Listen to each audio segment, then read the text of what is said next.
खजाना की तलाश और खुलूस का इम्तिहान। बगदाद का शहर इल्म व हिकमत का मरकज़ था, जहाँ हर तरफ इल्म के मुतलाशी और जोयाए हक़ का जमघटा होता था। उन्हीं तंग गलियों में एक नौजवान तालिब इल्म असद रहता था। असद की आंखों में इल्म व मारिफत की चमक थी और इसका दिल इल्म की प्यास से भरपूर था। असद ने अपनी ज़िंदगी का मकसद बगदाद के मशहूर आलम शेख अब्दुल रशीद से तालीम हासिल करना बनाया था। एक दिन जब असद किताबों की दुकान में पुरानी किताबें देख रहा था, उसे एक कदीम किताब मिली जिसका रंग मटियाला था और इस पर सुनहरी हुरूफ से कुछ लिखा हुआ था। असद ने तजस्सुस के साथ किताब खोली तो अंदर एक पुरस्रार नक्शा पाया। यह नक्शा बगदाद की गलियों का था और इस पर एक सुर्ख निशान था जो एक खास मकाम की तरफ इशारा कर रहा था। असद के दिल में इस निशान का राज जानने की ख्वाहिश जाग उठी। असद ने शेख अब्दुल रशीद के पास जाकर नक्शा दिखाया। शेख ने नक्शा देखते ही कहा, यह नक्शा एक कदीम खजाने का है जो हज़रत सलमान फ़ारसी रज़ी अल्लाह अन्हा के ज़माने का है। इस खजाने की तलाश में कई लोग अपनी जान गंवा चुके हैं क्योंकि उसे तलाश करना आसान नहीं है। असद ने इस चैलेंज को कबूल किया और ख़जाने की तलाश में निकल पड़ा। इसके रास्ते में मुख्तलिफ मुश्किलात आईं।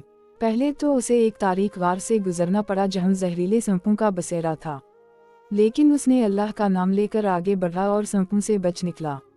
फिर इसे एक बड़े जंगल से गुजरना पड़ा जहाँ दरिंदों का खौफ था, लेकिन असद ने हिम्मत नहीं हारी। एक रात जब असद बगदाद की एक कदीम मस्जिद में क़याम पजीर था, उसे ख्वाब में एक बुजुर्ग शख्स नजर आया। इसने कहा, ए असद, तुम्हारी नीयत नेक है, लेकिन खजाने तक पहुँचने के लिए तुम्हें अपनी नीयत को और भी खालिस करना होगा। अल्लाह की रज़ा के लिए ये काम करो, ना कि दुनियावी दौलत के लिए। असद की आँख खल गई और उसने इस नसीहत को दिल से कबूल किया। अगली सुबह वो मज़ीद जोश व जज्बे के साथ खजाने की तलाश में निकल पड़ा।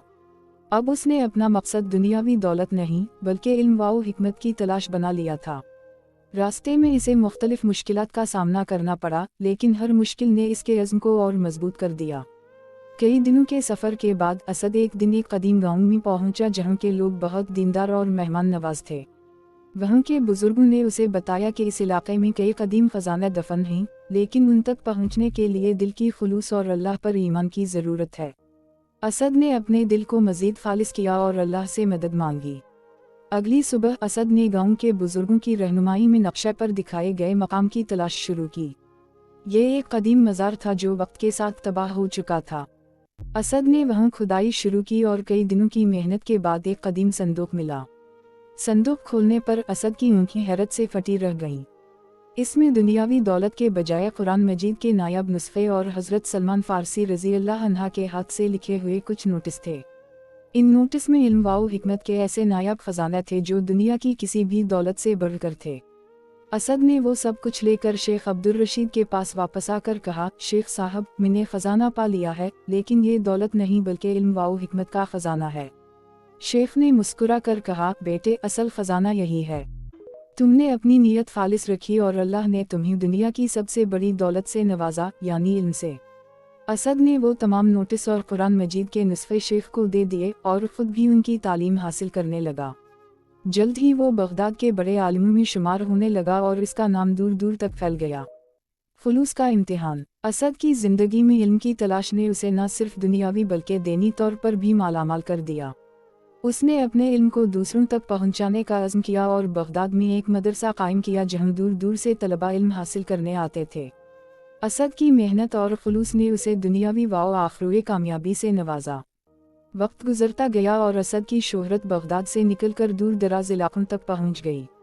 लोग इसकी दानाई और इल्म की कद्र करने लगे और असद का मदरसा इल्म व हिकमत का मरकज़ बन गया। लेकिन इस सब के बावजूद असद ने अपनी नीयत को हमेशा खालिस रखा और अल्लाह की रज़ा के लिए काम करता रहा। एक दिन एक नामालूम शख्स असद के पास आया और कहा कि वो भी उसी खजाने की तलाश में है जिसकी कहानी असद ने सुनाई थी।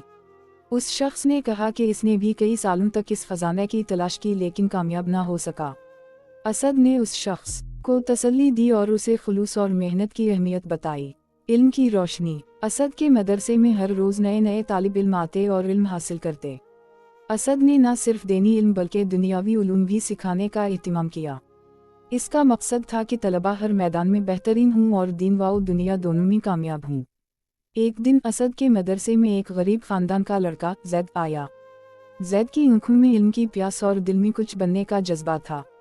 असद ने जैद को दिल से कबूल किया और इसकी तालीम व तरबियत में कोई कसर न छोड़ी। जैद ने अपनी मेहनत और असद की रहनुमाई से जल्द ही इल्म में महारत हासिल कर ली और एक बड़ा आलम बन गया। आखिरी सफ़र। साल गुजरते गए और असद की उम्र बढ़ती गई। एक दिन असद ने महसूस किया कि उसका वक्त करीब आ रहा है।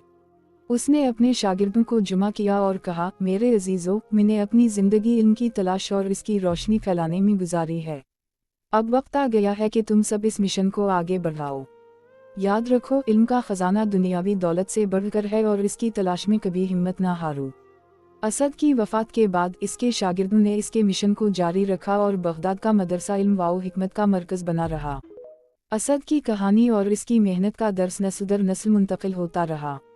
इस कहानी से हमें ये सबक मिलता है कि दुनियावी दौलत के बजाय इल्म व हिकमत की तलाश करनी चाहिए और अपनी नीयत को हमेशा खालिस रखना चाहिए। अल्लाह की रज़ा के लिए किए गए काम हमेशा बरकत वाले होते हैं और उनका अजर दुनिया व आखिरत दोनों में मिलता है। असद की ज़िंदगी हमें ये भी सिखाती है कि इल्म का ख़जाना कभी ख़त्म नहीं होता और उसे दूसरों तक पहुँचाना सबसे बड़ी नेकी है। अगर वीडियो अच्छी लगे तो लाइक एंड सब्सक्राइब करते जाएं। शुक्रिया।